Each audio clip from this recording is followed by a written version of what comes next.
তো আজকে পড়ালাম হাইপারটেনশন। তো হাইপারটেনশনকে কি বলা হয়, যে সাইলেন্ট কিলার ইন অ্যাডাল্টও বলা হয়। এখানে আমরা কখন হাইপারটেনশন বলবো, যখন কি হচ্ছে যে বিপি হচ্ছে যে 140/90 মিনস হচ্ছে যে সিস্টোলিক বিপি যদি 140 ক্রস করে, ডায়াস্টোলিক বিপি যদি হচ্ছে 90 ক্রস করে, সে কন্টিনিউয়াস রিডিং আমরা দেখবো 6 আওয়ার ধরে। যদি সেটাই ভ্যালু থাকে তাহলে আমরা কি বলছি, তাকে হাইপারটেনশন বলছি। নর্মাল বিপি ভ্যালু কত, 128 mm of Hg। এবং হাইপোটেনশন আমরা কখন বলবো, যখন বিপিটা কি হচ্ছে যে 90/60 হচ্ছে যে কম আসছে, তখন আমরা কি বলছি, হাইপোটেনশন বলছি। দেন হচ্ছে হাইপারটেনশনের ক্লাসিফিকেশন। আমরা প্রি হাইপারটেনশন কাকে বলবো, প্রি হাইপারটেনশন হচ্ছে হাইপারটেনশনের আগের স্টেজ যেটা বলছি। এখানে যদি বিপি 122 হচ্ছে 139 এবং হচ্ছে ডায়াস্টোলিক বিপিটা যদি 80 to 90 থাকে, তাহলে আমরা কি বলছি, এখানে প্রি হাইপারটেনশন বলছি। যে উপরের বিপিটা থাকে সেটা হচ্ছে সিস্টোলিক বিপি আর নিচেরটা হচ্ছে ডায়াস্টোলিক বিপি। এবং হচ্ছে গ্রেড অন হাইপারটেনশন, এখানে কিন্তু কোনো মেডিকেল ম্যানেজমেন্ট করা হয় না, এখানে পেশেন্টকে অ্যাডভাইস দেওয়া হয় লাইফস্টাইল মডিফিকেশনের জন্য। দেন হচ্ছে গ্রেড 1 হচ্ছে হাইপারটেনশন। এখানে কি হচ্ছে যে বিপি কত থাকবে, 142 হচ্ছে 159 হচ্ছে যে কত সিস্টোলিক বিপি, ডায়াস্টোলিকটা হচ্ছে যে 92 হচ্ছে 99 থাকবে, তাকে আমরা কি বলছি, গ্রেড অন হাইপারটেনশন বলছি। এখানে কিন্তু পেশেন্টের মেডিকেল ম্যানেজমেন্ট করতে হবে। গ্রেড 2 এর ক্ষেত্রে কি হচ্ছে যে 159 ক্রস করে যাচ্ছে সিস্টোলিক, ডায়াস্টোলিকটা হচ্ছে 99 ক্রস করছে, তাকে আমরা বলছি যে গ্রেড 2 হাইপারটেনশন। এবং হচ্ছে হাইপারটেনশন এমার্জেন্সি কখন বলছি, যখন হচ্ছে বিপি কি হচ্ছে যে 180-100 ক্রস করে যাচ্ছে, তাকে বলছি আমরা হাইপারটেনশন এমার্জেন্সি।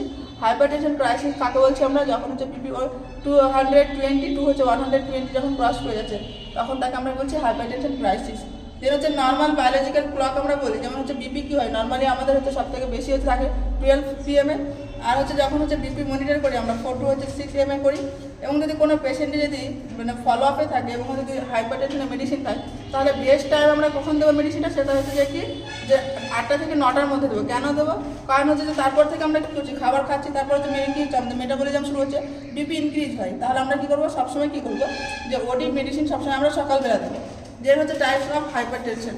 এখানে হচ্ছে যে টাইপস কী ধরনের হাইপারটেনশন হচ্ছে সেটা আমরা সিচুয়েশন দেখে।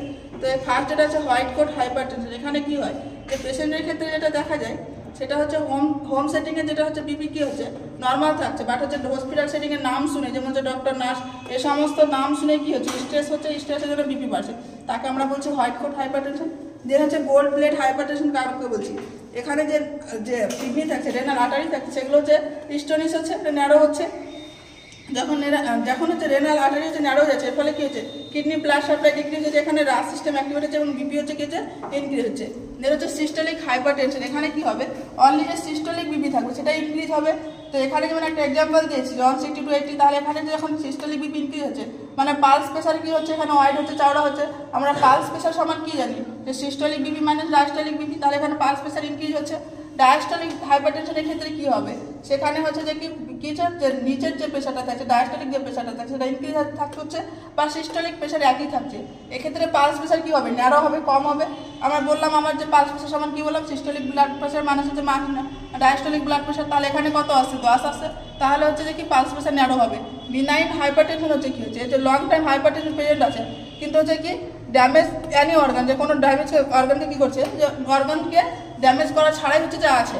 আর হচ্ছে ম্যালিগন্যান্ট হচ্ছে হাইপারটেনশনটা কি হচ্ছে, সাডেন হাইপারটেনশন হচ্ছে এবং সাডেনলি ড্যামেজ করছে বডি অর্গানকে, তাকে আমরা কি বলছি, যে ম্যালিগন্যান্ট হাইপারটেনশন। এটা হচ্ছে সব থেকে হচ্ছে টার্গেট অর্গান। যে হাইপারটেনশন হলে কি হচ্ছে, ম্যালিগন্যান্ট হাইপারটেনশন হচ্ছে টার্গেট হচ্ছে কিডনিকে সব থেকে আগে খারাপ করে। তারপর হচ্ছে পিআইএইচ, এটা হচ্ছে pregnancy induced hypertension. Pregnancy induced হাইপারটেনশনের ক্ষেত্রে কী হচ্ছে, যে আফটার বেবি কনসেপ্ট করার পর থেকে মায়ের যখন বিপি ইনক্রিজ করছে, তাকে আমরা কি বলছি, প্রেগনেন্সি ইনডিউস হাইপারটেনশন। এখানে হচ্ছে যে অফকোর্স কি হচ্ছে, প্রেগনেন্সির জন্য হচ্ছে। তো জেস্টেশনাল হাইপারটেনশনের ক্ষেত্রে কী হয়, যে অনলি বিপি ইনক্রিজ থাকে, বাট যখন প্রি এক্লাম্পসিয়া আমরা বলি তখন সেখানে কী হয়, যে বিপি ইনক্রিজ থাকে প্লাস প্রোটিনিউরিয়া থাকে প্লাস ইডিমা থাকে। আর এক্লাম্পসিয়ার সময় কী হচ্ছে, প্রি এক্লাম্পসিয়া যা সাইন সিনড্রোম থাকে সবই থাকে, সঙ্গে কী হয়, সিজার থাকে। তো এটা হচ্ছে pregnancy induced hypertension.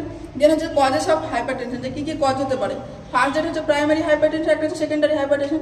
Primary hypertension হচ্ছে যে কি কজ আননোন, বাট কিছু কিছু ক্ষেত্রে আমরা যেটা দেখি, যেমন ফ্যামিলি হিস্ট্রিতে রয়েছে, বা ওবেসিটি, স্ট্রেস, স্মোকিং, এ সমস্তের জন্য হাইপারটেনশন হতে পারে।